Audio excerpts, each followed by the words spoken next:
Hey guys, welcome back to my channel. My name is Molade and today I wanted to do a Nigerian tag, and this is more of a Nigerian-American growing up in America tag. I know that a lot of you guys might have probably seen those Nigerian tags about your favorite Nigerian food, favorite Nigerian song and movie, and this is not that tag, although I do hope to do that tag in the future. This tag is more about the experience of having, immigrant parents while also having, to be in this westernized American world and how that experience has been. And I got the idea from this video watching Amy Lee, and she created a whole list of questions, and she is Korean American, and watching that video I could really just relate to her story. But I thought I would just take those questions and use it towards my Nigerian American experience. I am Nigerian American. So my mom moved to America in her late 20s. I believe she was 26 or 27, and she got a scholarship to do her master's in public health here in the United States. And she was pregnant with me at the time, so I was born a few months after, and my dad and my siblings were still in Nigeria. My dad actually never moved or lived in America. It was only a couple years ago when he was in his, late 50s that he came to America for a more extended stay, but he was always in Nigeria or in the UK. So about a year after I was born, me and my mom, we just moved back to Nigeria, and I think like a couple years later my mom officially moved back to the United States to do her medical residency, and that time she took me, my sister, and my brother to come and live with her. So in my early childhood, my siblings and I, we still moved back to Nigeria and to London. We moved around a bit until we officially ended up staying in the United States around age 7 or 8. So with that all being said, I am first generation American. So as a child, I really didn't comprehend race and ethnicity all that well. Like, I just didn't know I was different until I was in school with some kids who, just did not look like me. So I actually got my first taste of what it felt like to be different towards the end of my stay in Nigeria. Growing up when I was in Nigeria and things, I never felt different because everyone looked like me. Towards the end of my time in Nigeria, we lived in this island called Bunny Island. So it was just this like community of chemical engineers and their kids. So there was a lot of international students there.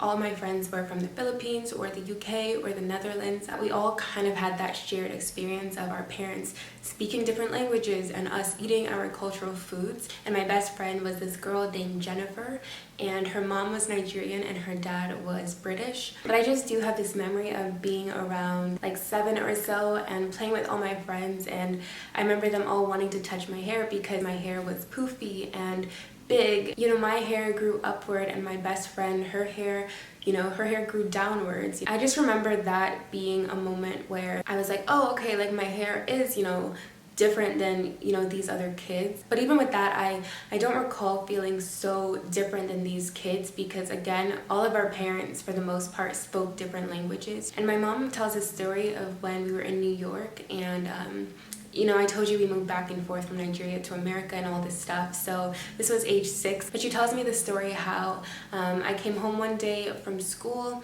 and I was like super confused, and I was like, Mom, am I black or am I white? Because I know that I'm black, but the kids at school are saying that, black is bad, and I'm not bad. So like, what's the deal? So I guess there were little moments growing up where people maybe made comments or said things or did things that kind of made me feel, different, or made me feel like, okay, I'm not like these kids. I don't really belong in their space. It was definitely when I came to America, and, my name, I feel like my name brought so much shame. The teachers butchered it. The students would laugh at it. I'll talk about this a little bit more later on because one of the questions talks about this just being so shameful that, my name didn't sound like those other kids, that teachers couldn't pronounce my name, students couldn't pronounce my name, no one could pronounce my name. So growing up and moving to the States, I completely rejected my heritage. But after we moved from New York, we moved to Connecticut. It was a small community where, everyone knew each other, and all the parents were friends, and the kids, they grow up and go to the colleges in that state. It was a very, I don't know, it was just not for me. That time in Connecticut really challenged just how I felt about myself. It really challenged how I felt about my identity. And just growing up in a school where I was one of, apart from my sister, probably like 6, 7 Black people in the school that had like hundreds of students. I think there was one other African girl. So shortly after moving to Connecticut, I decided that I would stop going by my Nigerian name, Molade, and start going by my more English name, Miriam. And I just at that time didn't understand the beauty and the power behind my Nigerian name. Like all I saw was shame, embarrassment. Oh my gosh, like I don't want anyone to know that this is my name. So literally in class, when it was time for attendance, the teachers or the substitute teachers would always butcher my name. And my last name starts with an A, so I was always one of the first people called. So even before I knew my name was about to be called, like I would just raise my hand and say like, I'm here. I just felt so embarrassed. I was like, Mom, like I'm not going by Omalade. What is this? Like I'm going by Miriam, which is easier to pronounce and better. Like I just thought Miriam was better. So on top of that, I really didn't fit in with the white people, or I was, that token Black friend. Nor did I really fit in with Black Americans at the time. So for some Black Americans, it was like I wasn't Black enough. And then to white people, it was like I was too Black. It was like a very strange feeling to not fit in with the people who look like me. I didn't see any other Africans or, Nigerian Americans. So I feel like I tried so hard to just strip myself of any remnants of my culture that was on me. I didn't want to stand out. I didn't want to be different. I just wanted to be like all of the other kids around me. I would be so embarrassed if I had a friend over and my mom was like on the phone with my dad and speaking Yoruba. I would just be so like, oh my God, can she get off the phone? Like, I don't want them to hear. Which is like so crazy and sad thinking back to that, but that's really the space that I was in. I always got told that I spoke white, that I wanted to be white, that I was an Oreo, that I spoke well, I spoke too proper.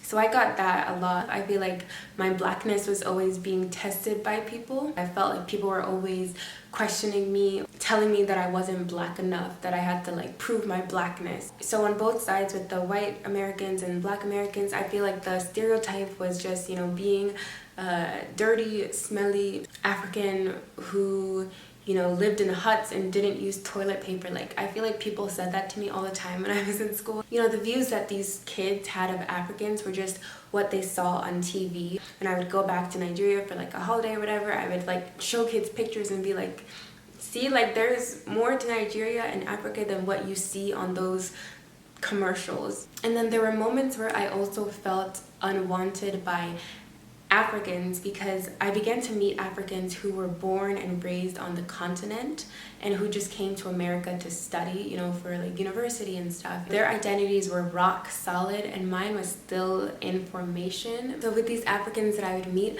I would take such offense to them calling me American. I'd be like, no, like, trying to also prove my Africanness to them. Again, to them, I was not African enough. I was way too Americanized. American girl. Ajibota. They would also make fun of my voice because I know that I have, a more high-pitched, voice, so they would make fun of that. And it's like, even though I was becoming friends with these Africans, they would still always like mess with me. Yeah, so I don't know. I just feel like from all sides, there were stereotypes that I was facing. So that is a work in progress. I can speak Yoruba, but it is not even nearly at the level that I personally wanted to be at. So we were not encouraged to speak Yoruba. We weren't taught about our culture. It's like we heard Yoruba all the time because my mom and my dad would always still speak that to each other when we had any family members over, grandma or anything. Like they would still speak it to one another, but for us, we were just kind of like out of the loop. It's quite sad because when my mom came here with my siblings, I feel like she was kind of, running away from a lot of the pain and things that she experienced when she was in Nigeria. And it's like my mom, I don't know too much my dad's side of this. I know that she felt like the way that I could really thrive and progress is if I was, as westernized as possible.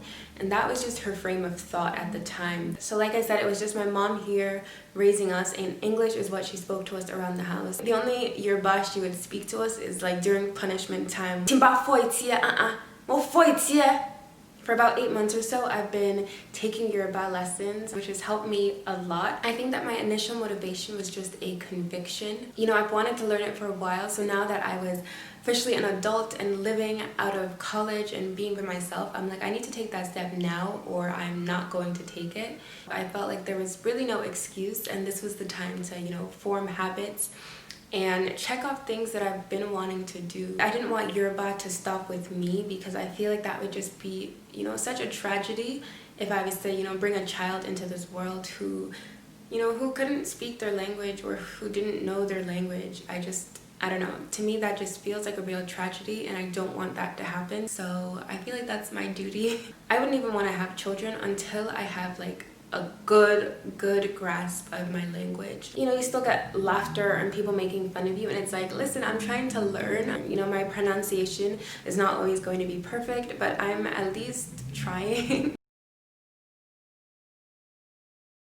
I feel like so many African children in America can just grow up thinking that, you know, their parents don't love them. I felt like there was such a divide and such a misunderstanding between me and my parents. Like, I just felt like we didn't understand each other at all, that they wanted things that I didn't want and I wanted things that they didn't want or understand. So my mom also, you know, she was constantly instilling discipline and making us study all the time. Why is it my friends are getting paid to do chores and I'm just over here, you know, scrubbing the walls while my friends are getting paid to do the dishes? I just felt also such a disconnect with the kids at school. I couldn't go to parties, I couldn't go to sleepovers, couldn't really do much stuff after school. So because of all of that, I just started really rebelling. I started to really just lie to my parents. There were some things that they let me do, but it felt like pulling teeth just to be able to go to the movies and stuff like that. I feel like my mom definitely loosened up a little more through middle school and high school, you know, letting us go to the movies more or hang out with this friend. I feel like my mom slowly started letting us do more.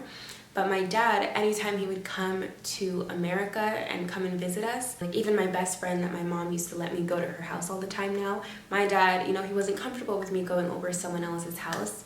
And me and him would butt heads so much over that, because I'm like, I see you once or twice a year and now you're coming and telling me I can't go see my friend, I can't go to the movies. Like, I just felt so annoyed anytime he would come to the States and now try to limit me further when my mom was already starting to like loosen up a bit. And then I always felt like my parents' love was kind of conditional based on success. You know, I was interested in fashion, but that didn't fall in line with the path that they expected or wanted. I just didn't want to do anything that would make me appear to be a failure, you know, to my parents. And I feel like I even almost got in the trap of going to law school, not because I wanted to go to law school, but because I just didn't want that constant look of like, what else are you gonna do with your life? Just that constant feeling of like, wow, I'm not meeting, you know, my parents' expectations of success. And it's really funny because both of my parents, like especially my dad, like love art, they love music, they love painting and fashion and all of this stuff, but they didn't want us to do those more liberal courses and then not succeed. You know, that's understandable for why they were like so stern about those type of things. So I think that over the years, I understand a lot of like where my parents were coming from, and they also understand, you know, where I'm coming from. And there still is a disconnect sometimes. Yeah, but they still do talk about law school. They still do talk about me getting, you know, my master's and doing all this stuff. I should really consider doing masters, and I should go and do master. So around age 20, a fire just lit in me, and I realized that I am Nigerian. That's who I am. That's my blood, and I cannot run from that any longer. You know, I can try and assimilate, and I can try and fit in with these people or fit in with that, but what's that gonna do for me? You know, at the end of the day, I come home to a Nigerian mother, I come home to a Nigerian father. I go back to Nigeria, I still have my room, I have my bedroom. That's not part of me that I can just, you know, put in a box and put it under my bed. That's really it. You know, you can't forget where you came from, you can't forget your history. I might live in America, but I am still a Nigerian. And I used to struggle so much with that question when people would say, like, where are you from? Because you know, I had moved around so much from Nigeria, London, and living in, you know, like 7 states in the United States. That question always just like confused me. I'm like, where am I from? Where should I say? And some people would say where you've been like the longest, like where you went to high school and elementary school. And I'm like, I can't say I'm from Connecticut. That doesn't feel right. Say you're from New York, say you're from London. I'm like, none of those really feel right. Now I feel like I confidently say when people are like, where are you from? You know, I'm from Nigeria, but I've moved around in the United States a lot. That's where I've been for the past 15 years, but I don't shy away from now saying like I am from Nigeria. At 20, I decided that I was also going to claim back my name, Molade. I was going to live my life from here on out as Molade. I felt like Miriam, that's just not what I wanted to be called anymore. Molade means my child is the crown, and I just feel like that's so beautiful and so powerful. Even the time that I decided to change my name or go back to using my name, there was like so many changes that were happening during that time too. That was, you know, like I said, when I finished college, that was when I, you know, got saved. Me changing my name was like very symbolic to this new person that I was becoming. So yeah, and that's also a fun fact where the title of my YouTube channel comes from, Mo the Crown. People have different interests, different likes, and that doesn't make someone less black, less African, less Nigerian, less whatever. All of us in the diaspora, we all have a different story, we all have a different path, and I think that's what makes it, you know, really beautiful. I would love if you can pick one of those questions and answer it and tell me about an experience that you had. Let us continue this conversation down in the comments, and I will see you guys in the next one. Bye!